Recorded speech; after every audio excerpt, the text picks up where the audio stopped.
القصة هي قصة تاريخية سياسية.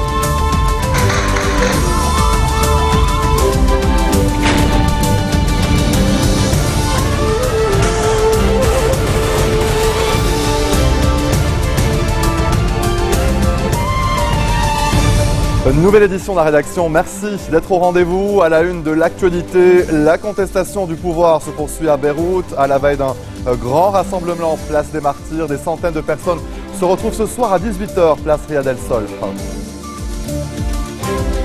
Le CPL boycottera demain la mobilisation du collectif Vous Puez. Son chef Michel Aoun a présenté ce matin un plan d'action et a appelé à manifester vendredi prochain pour mettre fin à la corruption. Et il y a 10 ans, le 29 août 2005, l'ouragan Katrina a provoqué le chaos à la Nouvelle-Orléans, faisant 1800 morts et 150 milliards de dégâts. Sur place, Barack Obama a salué la renaissance de la ville. La contestation se poursuit à Beyrouth. Des centaines de personnes sont attendues ce soir à 18h, place Riyad El Sol. Et ce, comme chaque soir, depuis une semaine, pour crier leur opposition au pouvoir en place et réclamer des changements, la tenue des élections législatives et l'élection d'un président de la République. Plusieurs associations ont appelé à une large participation à la manifestation de demain, samedi, place des Martyrs, en exhortant le gouvernement à trouver une issue au dossier des déchets et à mettre fin à la corruption. Des syndicats, comme celui des enseignants, répondront aussi à l'appel des activistes de la campagne Vous Puez.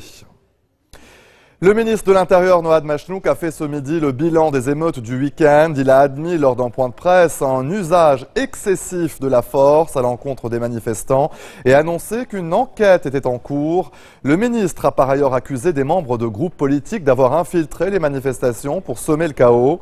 Machnouk s'est engagé à protéger demain tous ceux qui manifesteront de manière pacifique, n'écartant pas l'usage de la force contre les fauteurs de troubles.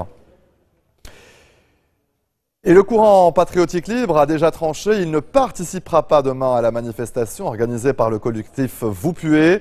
Le chef du CPL, Michel Aoun, a toutefois appelé ce matin ses partisans à un grand rassemblement vendredi prochain, place des Martyrs. Objectif, réclamer des réformes et mettre fin à la corruption. Lors d'un point de presse, il a présenté son plan de réforme, notamment l'élection d'un parlement basé sur la proportionnelle, l'élection d'un président au suffrage universel direct et la formation d'un gouvernement d'union nationale.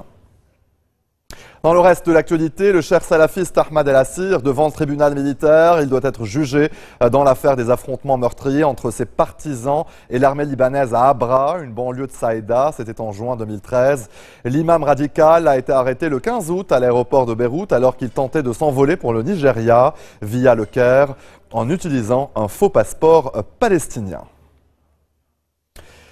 Barack Obama a effectué sa 9e visite à la Nouvelle-Orléans à l'occasion du 10e anniversaire de la dévastation de la ville par l'ouragan Katrina qui avait fait le 29 août 2005 1800 morts et 150 milliards de dégâts. Cécile Galuccio nous en dit plus. Ces images ont 10 ans. Le quartier pauvre Lower Ninth Ward dévasté par l'ouragan Katrina. C'est là que vivaient de nombreux Noirs américains. Aujourd'hui, la désolation est encore partout.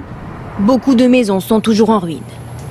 Je suis née et j'ai grandi ici. J'aime la Nouvelle-Orléans. Je suis heureuse d'être venue. Mais je suis juste en colère à propos de la situation dans le quartier. Car avec la catastrophe, la Nouvelle-Orléans a perdu 100 000 Afro-Américains. Des habitants qui ne reconnaissent plus les rues ni les commerces. Des habitants qui ne se sentent plus chez eux et ont un sentiment d'abandon. C'est parce que nous sommes noirs. Steve, lui, a mis du temps à revenir dans son quartier. Il commence à peine la reconstruction de sa maison. Il y a beaucoup de gens qui veulent revenir, mais ils ne peuvent pas. Ils ne peuvent tout simplement pas se le permettre. Le quartier français n'est pas la seule zone de la ville. Car à moins de 5 km de là, les quartiers touristiques ont repris toutes leurs couleurs. L'économie est repartie à la hausse, le taux d'occupation des hôtels est plus élevé qu'avant la tempête et le rythme de création d'entreprises est soutenu. Des quartiers où vivent les classes moyennes, majoritairement des Blancs. C'est la combinaison d'une culture unique et du fait que ce soit bon marché qui a rendu cette ville si attractive, particulièrement pour les entreprises de technologie et pour les jeunes actifs. Une ville aux deux visages représentés à travers ce récent sondage. La grande majorité des Blancs estiment que la Louisiane s'est globalement remise de la tempête. 3 Noirs sur 5 pensent que ce n'est pas le cas. Restez des nôtres, on se retrouve après cette très courte pause. A tout de suite.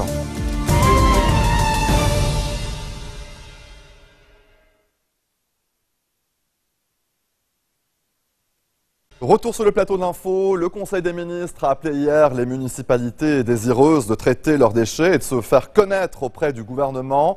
Certaines ont déjà commencé à trier à la source leurs ordures, à l'instar de Cornichewan qui s'efforce depuis 2 ans déjà de sensibiliser ses habitants au recyclage. Philippine de Clermont-Tonnerre s'est rendue sur place.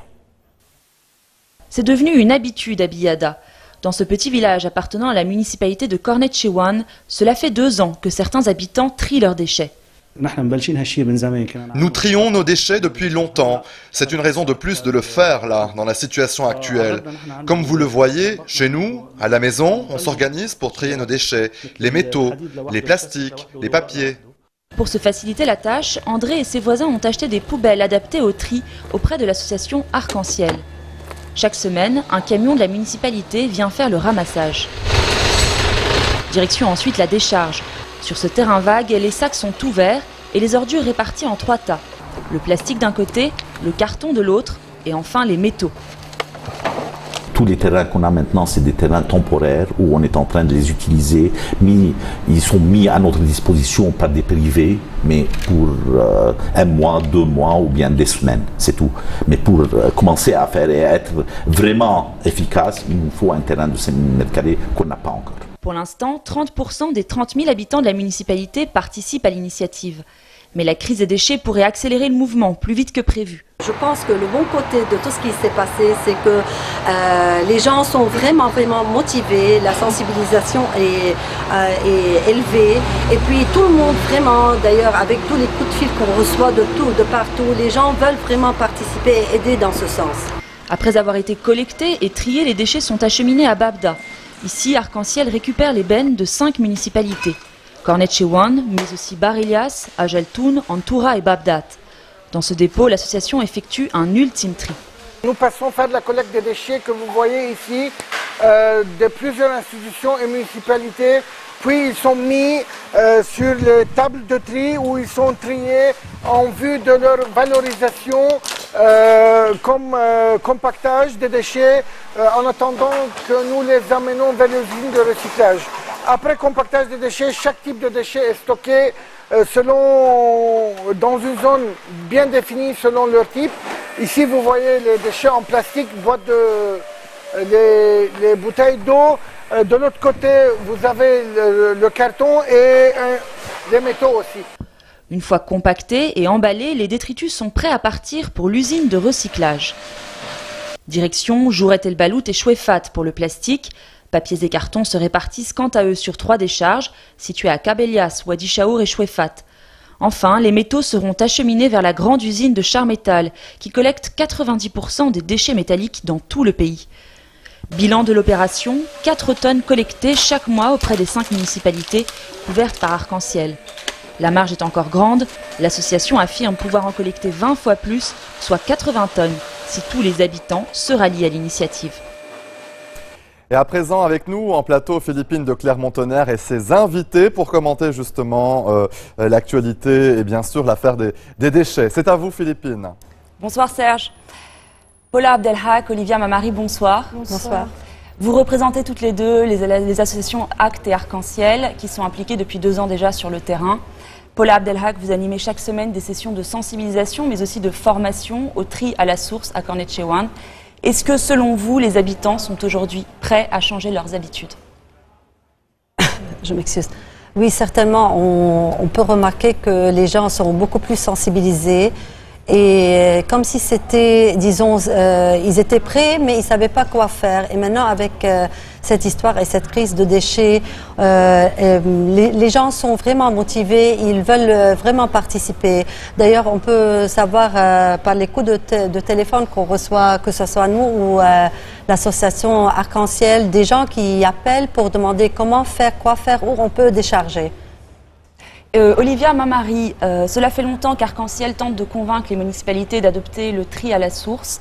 De quoi ces municipalités ont aujourd'hui besoin pour que la collecte soit réellement efficace? En fait, il y a différents métiers dans la gestion des déchets. Donc d'abord, il y a une sensibilisation à faire auprès des habitants et de la population pour que ces habitants changent de comportement et changent leurs habitudes, déjà de consommation, en évitant l'utilisation et l'achat de produits très emballés, l'utilisation de sacs en plastique. Et ensuite, pour que les habitants commencent à trier leurs déchets à la source pour permettre leur valorisation ultérieurement. Ensuite, il faut installer des bennes séparées pour chaque type de déchets, instaurer un système de collecte sélective pour les déchets. Donc nous, on recommande un transport sans compactage, justement pour permettre le tri secondaire des déchets et leur valorisation ultérieure. Ensuite, il faut qu'environ chaque municipalité de entre 10 000 et 50 000 habitants crée des centres de tri secondaire pour les déchets secs et propres. Donc en fait, ça peut être des centres très basiques. Comme vous voyez dans le reportage, nous on a fait ça dans un dépôt.